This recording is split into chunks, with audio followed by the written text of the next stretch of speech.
चलिए आज हम लोग सौर मंडल के बारे में कुछ जानते हैं, यानी सौर मंडल के।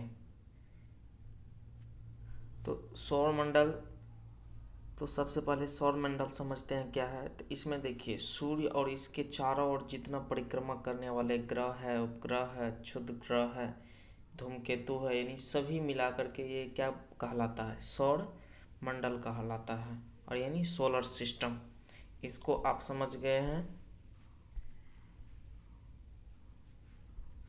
ये हो गया सौर मंडल। अब ग्रह समझते हैं। ग्रह क्या है? प्लेनेट, यानी तारों को जो परिक्रमा करते हैं आकाशीय पिंड, क्या कहलाते हैं? ग्रह। यानी सूर्य का जो परिक्रमा करता है वो ग्रह कहलाता है, क्योंकि सूर्य भी एक क्या है? तारा है। और उपग्रह समझते हैं। उपग्रह, सैटेलाइट, ये क्या है? जो ग्रह का परिक्रमा करने वाले, यानी छोटा जो आकाशीय पिंड होता है वो क्या करता है? ग्रह का परिक्रमा करता है, उसको क्या बोलते हैं? उपग्रह। जैसे पृथ्वी का एक उपग्रह है चंद्रमा, तो ये क्या हो गया? उपग्रह। यानी ग्रह के परिक्रमा करने वाले को उपग्रह कहते हैं, और तारे यानी सूर्य के परिक्रमा करने वाले को ग्रह कहलाते हैं। अब क्षुद्र ग्रह समझते हैं। तो क्षुद्र ग्रह जो है कि मंगल और बृहस्पति जैसे बड़े ग्रह के बीच में छोटे छोटे ग्रह मौजूद है ना, जिसको क्षुद्र ग्रह कहा जाता है। इस प्रकार से आप समझें। और यहाँ देखिए, अब हम लोग सौर मंडल के बारे में समझते हैं। तो सभी ग्रह जो है सूर्य की परिक्रमा करते हैं, और साथ ही ये अपनी अपनी धुरी यानी अक्ष पर भी घूमते हैं। इस प्रकार से आप समझें। ये आपका दिख रहा है सौर मंडल के सभी ग्रह का व्यास दिया गया है, किलोमीटर में भी और डायमीटर में भी। आप इसको देख करके याद रख सकते हैं। जिस प्रकार से यहाँ देखिए, अर्थ हो गया। अर्थ का डायमीटर दिया गया है 12,760 किलोमीटर, और ये 7,938 मील में दिया गया है। तो इसको देख करके आप याद रख सकते हैं। अब देखिए, सोलर सिस्टम में सबसे बड़ा ग्रह जो है प्लेनेट यानी बृहस्पति हो गया, और सबसे छोटा क्या हो गया? बुध हो गया। अब देखते हैं सबसे दूर यानी सन से यानी सूर्य से सबसे दूर कौन है? वरुण, है ना। वरुण है, यानी ये हो गया आपको यूरेनस, नेपच्यून। यूरेनस के बाद क्या हो जाता है? नेपच्यून। और सबसे नज़दीक जो है सन के नज़दीक कौन है? बुध है। इसको आप याद रख सकते हैं। अब देखिए, नंगी आंख से यानी खुली आंख से हम लोग कौन कौन ग्रह देख सकते हैं? बुध, शुक्र, शनि, बृहस्पति, मंगल, ये सभी ग्रह को हम नंगी आंखों से देख सकते हैं, यानी नंगे आंख से इसे देख सकते हैं। और हम दो ग्रह के बारे में जानते हैं, जैसे शुक्र है, अरुण है। ये दो ग्रह जो है पूरब से पश्चिम तरफ घूमता है अपने अक्ष पर, और बाद में जितना ग्रह है सभी क्या घूमता है? पश्चिम से पूरब घूमता है। लेकिन शुक्र और अरुण यानी इधर सन तरफ से दूसरा नंबर, और इधर लास्ट तरफ से दूसरा नंबर का जो ग्रह है वो पूरब से पश्चिम घूमते हैं अपने अक्ष पर। अब हम लोग दूरी के अनुसार तो जान गए सभी ग्रह के नाम को। अब हम लोग आकार के अनुसार यानी कौन बड़ा है, सबसे पहला नंबर बृहस्पति आता है, दूसरा में शनि, अरुण, वरुण, पृथ्वी, शुक्र, मंगल और बुध। यानी सबसे छोटा ग्रह कौन हो गया? बुध। सबसे बड़ा ग्रह कौन हो गया? बृहस्पति। अब हम लोग सन के बारे में समझते हैं। यानी सौर मंडल का प्रधान क्या हो? कौन हो गया? सूर्य। कौन हो गया? सूर्य हो गया। सूर्य की ऊर्जा जो है नाभिकीय संलयन होता है ना, न्यूक्लियर फ्यूजन के कारण है ना उत्पन्न होता है। ऊर्जा जो होती है किसके वजह से होता है? नाभिकीय संलयन के बारे में। तो इसको हम लोग समझे। अब प्रकाश मंडल समझिए, फोटोस्फेयर क्या होता है। तो सूर्य का बाह्य दीप्तिमान सतह जो होता है वो क्या कहलाता है? प्रकाश मंडल कहलाता है, यानी फोटोस्फेयर कहता है। ताप और प्रकाश का पुंज सूर्य जो है अत्यंत गर्म और गैस गोला होता है। अब हम लोग समझते हैं कि सूर्य हमारी पृथ्वी से कितना दूर है। यानी सूर्य हमारी पृथ्वी से 14.96 करोड़ किलोमीटर, यानी हम लोग 15 किलोमीटर कह सकते हैं लगभग। और सूर्य जो है हमारी मंदाकिनी, यानी कौन सा मंदाकिनी में, दुग्ध मेखला यानी मिल्की वे में के केंद्र से प्राय कितना दूर है, 32,000 प्रकाश वर्ष की दूरी पर है, एक कोने में स्थित है हमारा सूर्य। तो सूर्य के बारे में ये सब चीज़ समझे। अब देखते हैं सूर्य का जो दीप्तिमान सतह होता है, प्रकाश मंडल है ना, के किनारे पर प्रकाशमान नहीं होते हैं। इसका कारण यह है कि सूर्य का वायुमंडल प्रकाश का अवशोषण कर लेता है और यह लाल रंग का होता है, और इसलिए इसको क्या बोलते हैं, वर्णमंडल कहते हैं। इस प्रकार से आप समझे। अब देखिए कोरोना समझते हैं, कोरोना क्या होता है। तो सूर्य ग्रहण के समय सूर्य का जो भाग दिखाई देता है उसे क्या कहते हैं, सूर्य का है ना किरीट या कोरोना कहते हैं, क्योंकि कोरोना से क्या निकलता है, एक्स किरणें निकलता है। इस बात को आप समझेंगे। और देखिए सूर्य के जो कोरोना से बाहर की ओर जो प्रभावित होने वाली प्रोटॉन की जो धारा होती है उसको क्या बोलता है, सौर पवन कहते हैं। इस प्रकार से आप समझे इस चीज़ को। अब देखते हैं ये अरोरा बोरियलिस और अरोरा ऑस्ट्रेलिस क्या होता है। तो जो उत्तरी ध्रुव से सौर है ना, सौर ज्वाला को क्या बोलते हैं, उत्तरी ध्रुव पर जो सौर ज्वाला होता है उसको अरोरा बोरियलिस कहा जाता है, और दक्षिणी ध्रुव पर जो ज्वाला रहता है उसको अरोरा ऑस्ट्रेलिस कहलाता है। इस प्रकार से आप इसको याद रखेंगे। अब हम लोग समझते हैं सौर कलंक, यानी सौर कलंक क्या होता है। देखिए सूर्य जो स्थित चमकीले जो धब्बे होते हैं वो तो हो गया फ्लेयर, है ना फ्लेयर हो गया, फ्लेजेस भी कहते हैं उसको। और सूर्य के काले धब्बे को सौर कलंक कहते हैं, यानी सन स्पॉट कहते हैं। तो ये चीज़ को भी आप समझें। अब देखते हैं ये सूर्य की जो बाहरी परत को क्या बोलते हैं, संवहनीय मेखला बोलते हैं ना, कनेक्टिव जोन कहा जाता है, क्योंकि इसका निर्माण जो है कोशिका से होता है, और इन्हीं कोशिका से होकर सूर्य ऊर्जा क्या होता है, प्रसारित और प्रवाहित होता है। तो इस प्रकार से आप इसको समझें, ये संवहनीय मेखला। अब आगे हम लोग समझते हैं।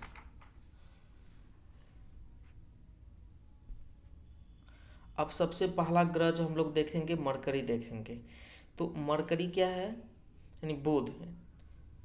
ये हो गया, बुध पर वायुमंडल के नहीं है ना, वायुमंडल नहीं है, इसलिए यहाँ जीवन भी संभव नहीं है। और यह जो है दिन में बहुत गर्म रहता है और रात में बर्फीली हो जाती है। इस प्रकार से आप देखेंगे।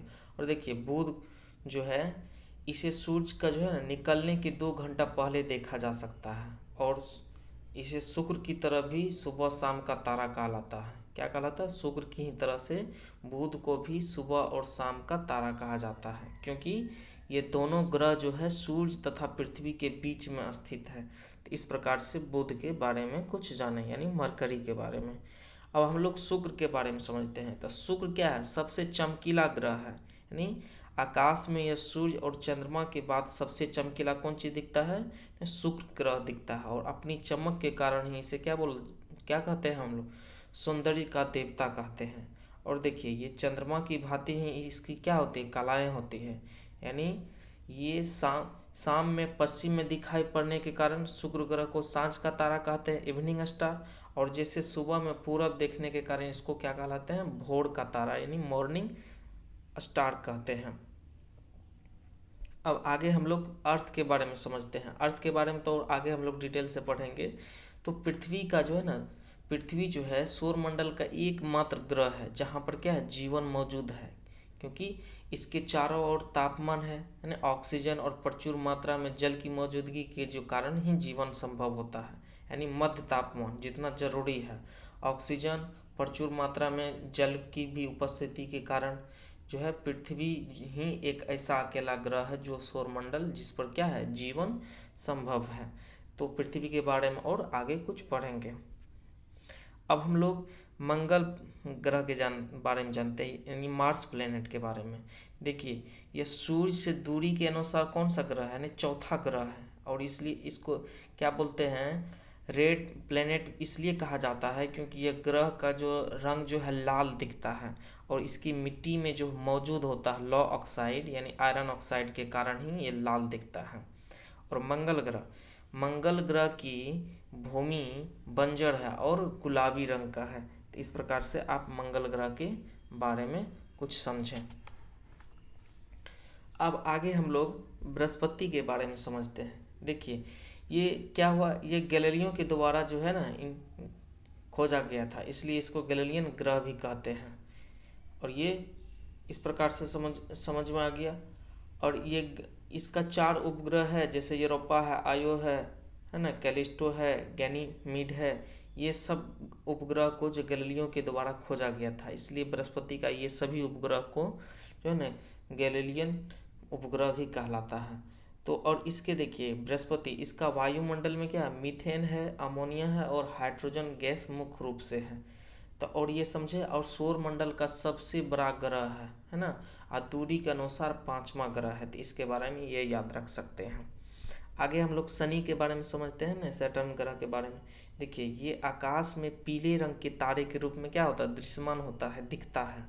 और शनि की जो विशिष्टता जो है, इसके चारों ओर जो है ना वलय यानी रिंग है ना, रिंग होता है, और जिसकी संख्या कितना है 10 है, और जिनकी मोटाई लगभग 100 फीट तक है। और यह वलय जो है मोटी प्रकाश वाली कुंडली यानी बहुत मोटी प्रकाश वाली कुंडली, जिसमें हजारों सर्पिली है ना तरंगों की पट्टी है। तो इस प्रकार से इसके बारे में कुछ समझें। आगे हम लोग अरुण के बारे में समझते हैं, यूरेनस। देखिए 13 मार्च 1781 ईस्वी को जर्मन खगोलविद जो था विलियम हर्शेल द्वारा इस जो है ना ग्रह का खोज की गई थी। अरुण के देखिए चारों ओर शनि की भांति ही 9 वलय है ना, रिंग है, जिसमें 5 प्रमुख कौन कौन सा वलय है, अल्फा है, बीटा है, गामा है, लैम्डा है और इलिप्सॉन है। तो ये जो है रिंग है किसके, तो यूरेनस यानी अरुण के चारों तरफ, यानी कितना रिंग है 9 है, उसमें से 5 ये आप अभी जो सुने ये 5 प्रमुख है उसका।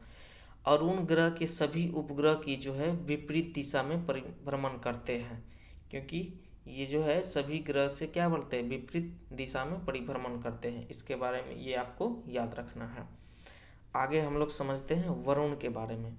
तो देखिए इसका खोज जो है 23 सितंबर 1846 ईस्वी को जर्मन खगोलीय है ना जोहान गाले ने किया था। इसके बारे में आप समझे।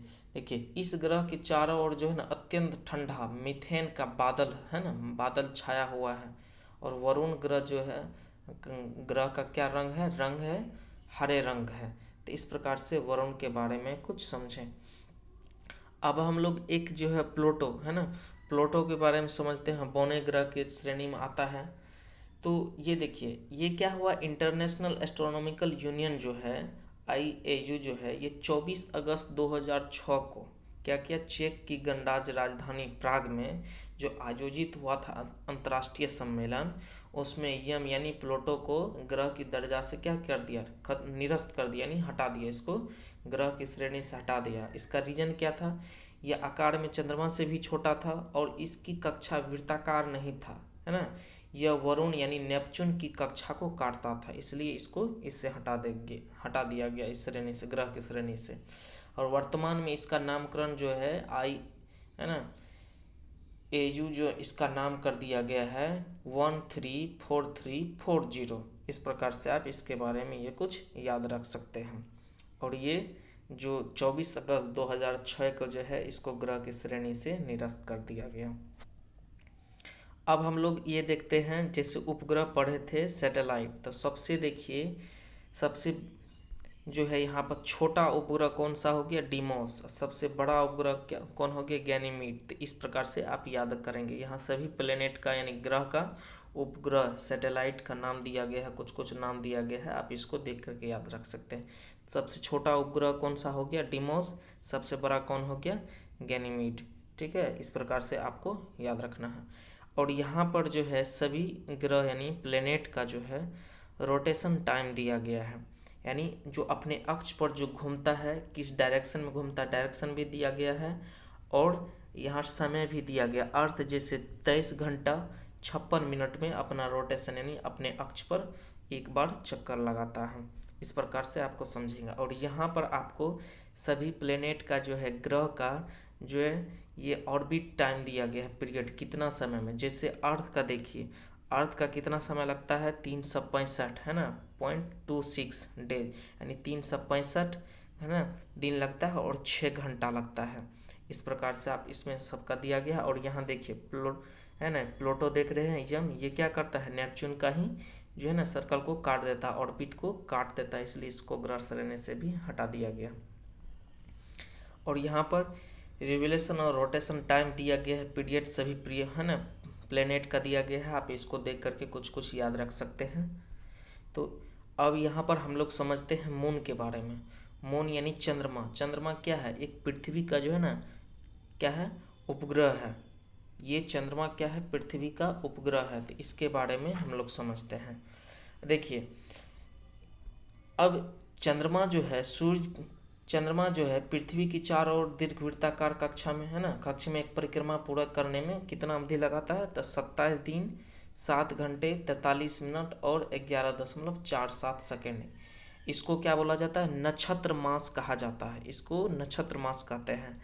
और चंद्रमा जो है सूर्य के संदर्भ में जब परिभ्रमण करता है उसका अवधि कितना होता है, 29 दिन 12 घंटे 44 मिनट और 2.8 सेकेंड। इसको बोला जाता है चंद्रमास बोला जाता है, यानी साइनोडिक बोला जाता है। यानी 12 चंद्रमास या साइनोडिक मास की अवधि को क्या कहते हैं, चंद्र वर्ष कहते हैं। अब हम लोग समझते हैं सुपर मून और ब्लू मून के बारे में। देखिए सुपर मून जो होता है, चंद्रमा जब अपनी पूर्ण आकृति में पूरा आकृति में रहता है और विशेष चमक रहता है, तब पृथ्वी के सबसे नज़दीक स्थिति में होता है। ऐसे ही स्थिति को क्या बोलते हैं, सुपर मून कहते हैं। अब ब्लू मून समझते हैं। ब्लू मून क्या होता है, जब एक कैलेंडर माह में यानी 2 पूर्णिमा आ जाती है, यानी 31 दिन के अंदर ही 2 बार है ना घटित हो जाती है, तो दूसरी पूर्णिमा को क्या बोलते हैं, चांद का ब्लू मून कहते हैं। तो इस प्रकार से आप इसको समझें। अब ये देखिए यहाँ आपको दिया गया है डिस्टेंस, इसका है ना दूरी दिया गया है। तो इसको आप देख करके याद रख सकते हैं कि पृथ्वी से ने कब ज़्यादा दूरी पर रहता है। तो ये 2 किलोमीटर दिया गया है आपका, 4 लाख दिया गया है, 5508 किलोमीटर सबसे ज़्यादा दूरी पर पृथ्वी से चंद्रमा जाता है। और सबसे नज़दीक दूरी पर कितना पाता है, यानी 3,63,330 किलोमीटर सबसे नज़दीक स्थिति में, क्योंकि ये दीर्घवृत्ताकार पथ पर घूमता है। इस प्रकार से आप इसको समझें। इसके बारे में आगे भी हम लोग और कुछ समझेंगे। अब समझते हैं धूमकेतु कॉमेट क्या होता है। देखिए सौर मंडल में क्या है, अरबों बहुत छोटे छोटे पिंड है मौजूद रहते हैं, है ना, जो बर्फीली गैस धूल के संग्रह होता है। इन्हीं को क्या बोला जाता है, धूमकेतु बोला जाता है ना, पुच्छल तारा कहते हैं। इस प्रकार से आप इसको समझ सकते हैं। अब उल्का समझते हैं। देखिए उल्का जो है ना, क्षुद्र ग्रह का जो टूटा हुआ भाग होता है ना, धूमकेतु जो था द्वारा जो त्यागे गए धूल कण होते हैं उसी को क्या बोलते हैं, उल्का बोलते हैं। और देखिए उल्काएं वायुमंडल के घर्षण के कारण आकाश में चमकीली है ना धारी के रूप में जल उठता है और क्षण भर के लिए अत्यंत तेज प्रकाश करती है और क्षण भर में ये अदृश्य हो जाता है, यानी गायब हो जाता है। देखिए कुछ उल्काएं जो है वायुमंडल में पूरी तरह नहीं जल पाती है और उनका बचा हुआ भाग जो है पृथ्वी पर आकर गिर जाता है, उसी को उल्का पिंड कहते हैं। इस प्रकार से आप इसको समझेंगे। तो सोलर सिस्टम के बारे में जो कुछ आप समझे, इसको थोड़ा कुछ याद रखने का प्रयास करेंगे, ठीक है।